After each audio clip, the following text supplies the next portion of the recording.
Hello bachon, let's read the question. The question says the high domes of an ancient building have structural value besides beauty. It arises from the pressure difference on the two faces due to curvature as in soap bubble. There is a dome of radius 5 meter and uniform but small thickness. The surface tension of its masonry structure is 500 Newton per meter.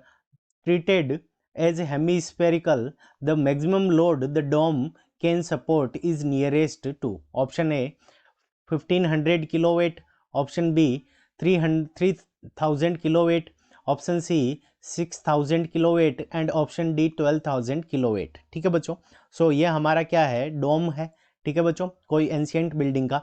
तो क्या होगा कि इसके ऊपर से यहाँ पे क्या लगेगा, इसके ऊपर प्रेशर लगेगा। ठीक है बच्चों, जो एटमॉस्फेरिक प्रेशर होगा वो इसके ऊपर लगेगा, एटमॉस्फेरिक प्रेशर पी नॉट हो गया। अब यहाँ पे क्या होगा कि इनसाइड एक प्रेशर लगेगा। अब ये क्या है, कॉनकेव सरफेस है। ठीक है बच्चों, सो यहाँ पे क्या होगा कि जो इनसाइड जो प्रेशर होगा पी आई, तो इनसाइड प्रेशर की जो वैल्यू होगी वो हमारी क्या होगी, ग्रेटर देन होगी आउटसाइड प्रेशर। सो सबसे पहले ये हमारा डायग्राम हो गया। तो यहाँ पे हम क्या कर सकते हैं इस क्वेश्चन को करने के लिए, जो हमारा की कंसेप्ट होगा, सो की कंसेप्ट। अब की कंसेप्ट के अंदर क्या होगा कि यहाँ पे जो लोड हो सकता है वो क्या हो सकता है, इस एक्सिस प्रेशर के इक्वल हो सकता है।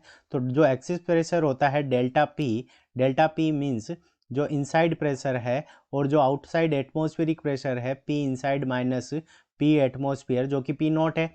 इसकी वैल्यू हमारे पास में कितनी होगी, 4T डिवाइडेड बाई आर के इक्वल होगी। ठीक है बच्चों, यहाँ पे 4T क्यों हुआ, क्योंकि यहाँ पे दो सरफेसेज हैं। सो 4T डिवाइडेड बाई आर के इक्वल हो जाएगी एज कंपेयर, जैसे सॉप बबल के अंदर दो सरफेस होते हैं वैसे इसके अंदर दो सरफेस है। So 4T divided by are के इक्वल है। अब देखो हम प्रेशर को क्या लिख सकते हैं, तो फर्स्ट नंबर ये की कंसेप्ट हो गया हमारा। फिर फोर्स को क्या लिख सकते हैं कि जो फोर्स होता है force F is equals to, so F is equals to हम क्या लिख सकते हैं, P मल्टीप्लाइड बाई जो हमारा एरिया होगा, सो पाई आर स्क्वायर के इक्वल लिख सकते हैं। तो force is equals to P multiplied by pi are square के। तो यहाँ पे हमें क्या निकालना है, मैक्सिमम लोड कितना हो सकता है। तो लोड क्या होगा हमारे, प्रेशर मल्टीप्लाइड बाई एरिया के इक्वल होगा। सो प्रेशर की वैल्यू हमारी कितनी हो सकती है, so 4T divided by r multiplied by pi are square. So यहाँ से आर से ये आर हमारा कैंसिल हो गया, तो हमारा जो लोड हो सकता है, तो लोड यानी ये जो फोर्स हो सकता है F इज इक्वल्स टू, सो उसकी वैल्यू हमारे पास में कितनी आ गई, 4T multiplied by pi are.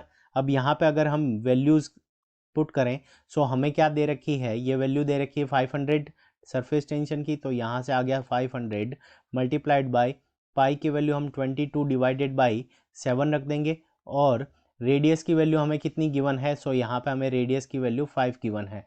तो इसको जब हम कैलकुलेट करेंगे तो यहाँ से हमारे पास में वैल्यू आ जाएगी 31,400 न्यूटन।